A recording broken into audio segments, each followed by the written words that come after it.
Yan, magandang araw ulit sa ating lahat mga idol. Ayan. So, para sa ngayon, hindi muna tayo magre-repair. Magbibigay lang ako ng repair tips about sa Estrella Parco. Sa concern ni, ay tanong ni Sangguniang Barangay. Ayun. Sabi niya, idol, ginawa ko na lahat.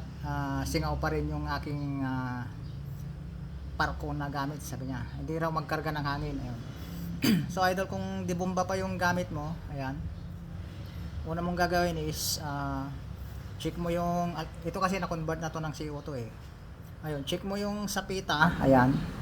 Check mo kung okay pa yung sapita, baka naman punit-punit na yung sapita kaya ayaw na magkarga, ayan. So kung sakaling good pa naman yung sapita, ayan, dito ka ngayon magtungo, ayan. Baklasin mo to. Nandyan may bulb yan. May bulb siya dito. Ayun, i-check mo yung bulb niya kung okay pa. Baka naman busal-busal na yun o kaya malalim na yung kanal. Kaya kung nagkakarga ka ng hangin is bumabalik lang doon, palabas ulit. Ayan. Maski kargaan mo yan, babalik ulit doon. Kasi nga sira na yung bulb dito, hindi niya na kayang i-handle na palabas doon. Kaya lumalabas na yung hangin doon. So kung okay naman na to, na-check mo na, next naman step is doon sa unahan. Ito sa may firing pin valve. Ayan, buksan mo to. Check mo yung valve. Yan, dito nakapwesto yung valve niyan, dito. Check mo yung valve. Ang depekto rin ng naman is ng valve is yung malalim na yung kanal o kaya gutay-gutay na rin, hindi niya na maapakan. So kapag ka nagkakarga ka ng hangin, is bumibigay lang, lumalabas na sa barrel. Ayun. O, halimbawa, okay na yung valve.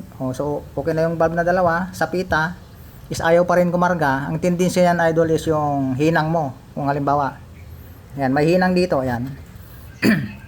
Kasi itong tangke na to, so sa may bombahan, may butas dito yan, papunta dito sa may tangke. Ayan. Kung minsan dito sumisingaw yung hinang. Ayan, yung mga hinang niya dito, kabilaan yan, may hinang. Kadalasan dyan sumisingaw. O, check mo ngayon yan kung halimbawa nagkakarga na, pero mabilis mawala. Ayan, maghanda ka agad na nga paglubluban mo ng tubig, yung medyo malublob lahat ng buo. Kung mas maganda yung yung drum para mapuno yung tubig. Sausaw mo bigla para makita mo kung mabilis mawala yung hangin. Halimbawa dito may bula, hinangin mo siya, idol. Ayan. Kung sakali naman nahinang na rin, ang pinaka posibleng depekto na yan is yung pinaka valve housing sa loob. Ayan. Katulad nung in-example ko noong nakaraan. Saglit lang, hanapin ko. Ito halimbawa. Ito yung valve housing ng firing pin o kaya yung kapag kayong firing pin may butas dito. Kapag kayong sa bombahan, ito yung sakitan ng bombahan, yung valve housing ng sa may bombahan. Kapag ito yung sumingaw, ayan, kadalasan kasi dito yan may konting guhit na lang yan na dadaanan ng hangin. Diyan sumisingaw, yan. Bali nakasuksok lang siya ng ganyan sa loob yan eh. Nakasuksok lang sa loob niyan. Ngayon, kung ito yung singaw, dito ka magparte ng mag-focus maghinang. Mas maganda kung halimbawa, kung talagang marunong ka maghinang, ayun lang, kung wala kang karanasan maghinang din, mahirapan ka rin. So, ang gawin mo, idol, ayan, painitin mong ganyan dito, ayan, baklasin mo to, pero tandaan mo yung lagyan mo ng markings. Doon din na pwesto mo ibabalik to. Ayan, para malinis mo to, ayan, ilabas mo to siya ng buo, ayan, katulad nito, nakalabas na ng buo. Linisin mo lahat to, ayan, lihain mo, pati yung sa loob nito, yung tapat nito, dapat maliha mo rin yun, malinis. Ayan, hugasan mo siya ng gasolina, tuyuan mo ng malinis na, dapat malinis sa loob nito. Ayan, saka mo siya isuksok ulit, suksok mo, ayan. Tapos ang pinakabisang gamitin mong panghinang is yung ganito, ito yung ano ba ito, yung soldering lead. Ayan, soldering lead. Maraming nabibiling ganito sa may mga hardware o kaya dun sa basta dun sa bilihan ng mga sa mall, yung mga bilihan ng tools. Ayan, mayroon to, soldering lead. Saka bili ka na rin ng soldering paste. Ayan, bili ka na rin ng ganito idol, yung soldering paste o kaya yung ano, gamitan mo rin siya ng muriatic acid para madaling kumapit, maski patak-patakan mo lang ng muriatic acid sa loob. Ayan. Halimbawa na isuksok mo na to sa loob, di ba, naipasok mo na, no? Ayan. Halimbawa dito yung tapat nya, ay ito yung banda yung tapat, dito mo lang siya iinitin yan. Ayan, maglagay ka ng ganito, ayan, ganyan. Dapat bilugin mong ganyan, bilugin mo. Ayan. Halimbawa na bilog mo ng ganyan, no? Di putulin mo to, ilagay mo doon sa loob. Lagay mo sa loob. Ayan. Bali nakaganyan na yan eh. Ayan. Nakapatong na siyang ganyan sa loob, ano idol? Bali nandun na siya sa loob, halimbawa, ayan. Initin mo ngayon dito ng torch, ayan. Hanggang sa malusaw yung lid, pero gamit ka rin ng flashlight para makita mo, ayan. Gamit ka ng torch, initin mo, palibot.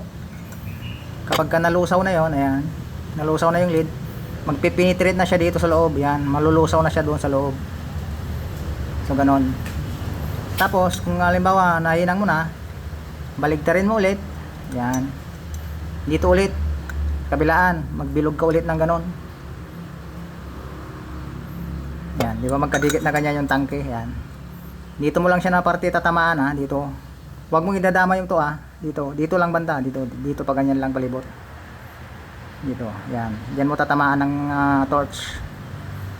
Di ba sa taas nung isa, tapos pa lilipat ka sa baba niya doon, baligtarin mo.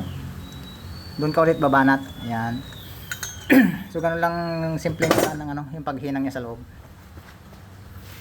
So ayan, so kay concert ko yun kaya Sangguniang Barangay. Ewan ko kung anong address mo idol, ayan. So yun lang naman kadalasan na ano sakit ng dibomba, ayan. Kung hindi mo mailapat yung firing pin valve o kaya singaw yung hinang, hindi mo talaga makakargahan ng hangin. Maski anong bomba mo, hindi papasok yung hangin. So ayun, sana nakuha mo idol yung ano, pag repair natin sa gamit mong parko. Ito kasi yung kinonvert ko na to eh. Parehas lang din nung na-convert o hindi, ganun lang din, parehas din ng pag-repair. Ayan, so sasamantalin ko na yung pagkakataon. So pasalamatan natin yung mga bagong subscribers natin, si Bump B, saka si Proily and Zian, ayan, si Sir Greg. Ayan, salamat sa inyo mga idol sa pag-subscribe. Ayan, dapat sana idol mag-subscribe din kayo para mapasalamatan din ko kayo, at lagay nyo yung address ko idol para mapasalamatan ko kayo. Saka si Nelson Kidlat, malupit, ayan, Sir Kidlat, ayan, salamat.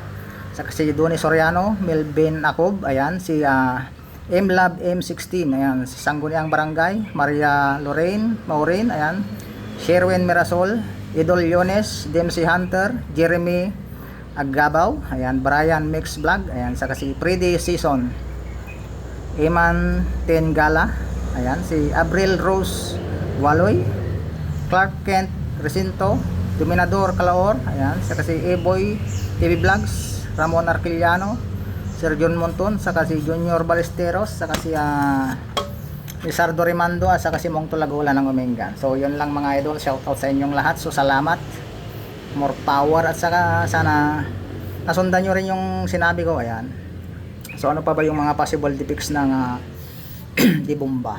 Ayan, isa pa yung sa ano, yung baka yung cup mo dito, ayan, may rubber cup yan eh, bilog yung ano masan ba yan, example ko